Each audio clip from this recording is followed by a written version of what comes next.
Hallelujah, praise the Lord. ஆண்டவராகிய இயேசு கிறிஸ்து நாமத்தினாலே உங்களை வாழ்த்துகிறேன். கர்த்தர் உங்களை ஆசீர்வதிப்பாராக. இன்றைய நாள் மெய்ப்பனின் சத்தம் சங்கீதத்தின் புஸ்தகம் 31ஆம் அதிகாரம் 4-5 வசனம் நான் வாசிக்கிறேன்.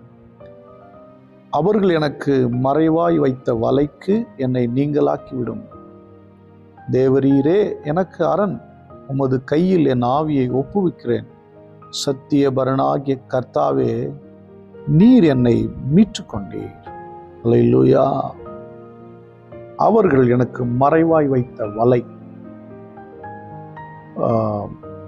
நம்ம கூட தான் இருப்பாங்க, நமக்கு ரொம்ப வேண்டியவங்களா இருப்பாங்க. நமக்கு தெரியாம நமக்கு விரோதமாக இவங்க தனியாக செயல்படுவாங்க. சில வருடங்களுக்கு முன்பதாக ஒரு நபருக்கு நான் ஃபோன் பண்ணுறேன். ஒரு சின்ன ஒரு மனஸ்தாபங்கள், அதில் பேசிட்டு இருக்கும். ஏதோ சில விரக்தியான சில வார்த்தைகளை பேசுகிறேன். பட் ஆக்சுவலி அது என்ன சொல்கிறது, யதார்த்தமான ஒரு நிகழ்வு. பேசுகிற நபர் ஃபோனை ஓப்பனில் போட்டு எனக்கும் அவருக்கு மனஸ்தாபம் இருக்கிறவர்கிட்ட ஓப்பனில் போட்டு அப்படியே அவர் பேசுகிறார். மறைவாக எனக்கு ஒரு வலையை என்ன பண்ணுறாரு, வைக்கிறார். அதுக்கப்புறம் நான் அதை கேட்டு ரொம்ப ஃபீல் பண்ணேன். நம்ம நம்பி ஒருத்தர்கிட்ட ஏதோ ஒன்று பேசுகிறோம், அவங்க என்ன பண்ணுறாங்க, அப்படியே ஓப்பனில் போட்டு அதை மற்றவர்களுக்கு அது எந்த அளவுக்கு சரி என்று தெரியல எனக்கு.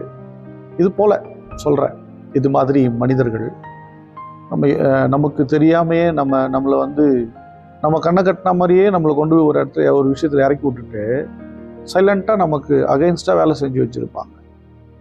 இப்படிப்பட்ட இது சின்ன ஒரு இன்சிடென்ட் தான். இது போல் பல நம்மளை லைட்டாக போட்டு குத்தி விடுறது, அப்படி ஒரு குத்தி எப்படி சொல்கிறது, நல்லவர் தான் ஆனால் அப்படியே ஒரு புள்ளி வச்சுருவாங்க. இது மாதிரி நிறைய மறைவான வலைகளை வைக்கிற மனிதர்கள் நிறைய பேர் இருப்பாங்க. அதாவது நாம் தவறாக இருந்தால் நமக்கு வலை வச்சா பிரச்சனை இல்லை. நாம் கடவுளுக்கு பயந்தவர்களாக இருந்து நாம் நேசிக்கும் போது, உண்மை உள்ளவர்களாக இருக்கும்போது, அப்படி இருக்கும்போதே வலை வைக்கிறதுன்னு ரொம்ப கஷ்டம், ரொம்ப வருத்தமாக இருக்கும்ல. அப்படிதான் வலை வைக்கப்பட்ட நிலையில் இருக்கிறீங்களா? உங்களை தவறான முறையில் உங்களை சிக்க வச்சிருக்கிறாங்களா? என் அன்பு தேவனுடைய பிள்ளை, கவலைப்படாத. தானியேலை அப்படித்தான் பாபிலோன் தேசத்தில் இருக்கிற மற்ற ஞானிகளும் சாஸ்திரிகளும் குறி சொல்றவெல்லாம் சேர்ந்து தானியேலை எப்படியாகிலும் சிக்க வைக்கும் என்று சொல்லி அவனுக்காக சதி வலை பண்ணினார்கள்.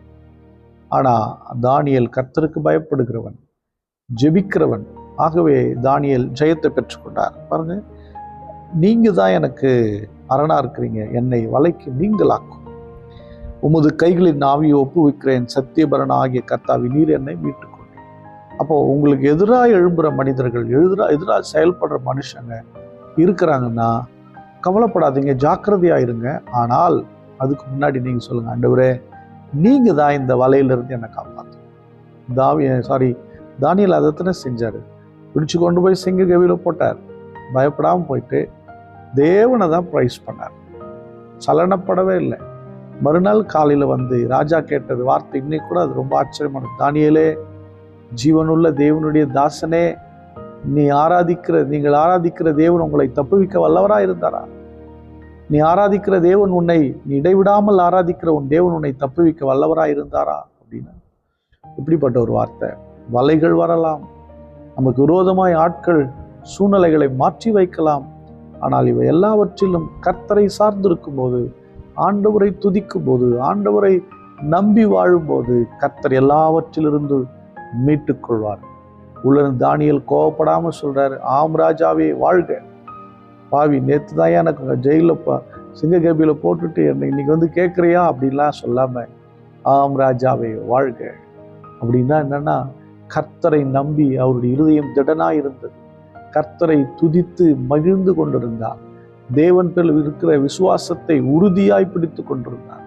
ஆகவே தேவன் அவரை மீட்டு கொண்டார். என் அன்பு தேவனுடைய பிள்ளை, வலையில் சிக்க வைக்கப்பட்டிருக்கிறீர்களோ, வீண் பழி வந்ததோ, வீணான காரியம் உங்க மேல விழுந்துருச்சா, எதை பத்தியும் கவலைப்படாதீங்க. நீங்கள் கர்த்தரை நோக்கி போற. சில பேர் புலம்பிக்கிட்டே இருப்பாங்க, முறுமுறுத்துக்கிட்டே இருப்பாங்க, ஊர் ஃபுல்லாக சொல்லுவாங்க, கலகம் பண்ணுவாங்க. இப்படிலாம் அவங்க மேலே ஒரு பழி வந்துருச்சுன்னு வச்சுக்கோமே, அது நியாயமானதாக கூட இருக்கும். ஒருவேளை நியாயம் இல்லைன்னா கூட பரவாயில்ல, அப்படியே விழுந்துச்சுன்னா அங்கே போய் அதை பெருசாக்கி விசுவாசம் இல்லாமல் போய் தேவ நாமத்தை தூஷிக்க பண்ணி கெடுத்துருவாங்க. ஆனால் வசனத்தை சொல்லுது, பல தீமை நிந்தை மொழிகள் உங்கள் பேரில் பொய்யாய் சொல்வார்களே, ஆனால் களி கூறுங்கள், பரலோகத்தில் உங்கள் பலன் மிகுதியாக இருக்கு. நம்மளால என்ன சொல்லுவாங்க, ஐயோ நான் செஞ்சு சொன்னா கூட பரவாயில்லைங்க, செய்யாமல் சொல். ஏங்க, செஞ்சு சொன்னதுக்கு ஒரு பலனை விட செய்யாத உங்க மேலே வந்த பழிக்கு பலன் அதிகமாக இருக்கிறது. எதை குறித்தும் கவலைப்படாதிருங்கள். கர்த்தரை உங்களை பாதுகாத்து உங்களை மீட்டு நடத்துவார். ஸ்தோத்திரம் பண்ணுவோம்.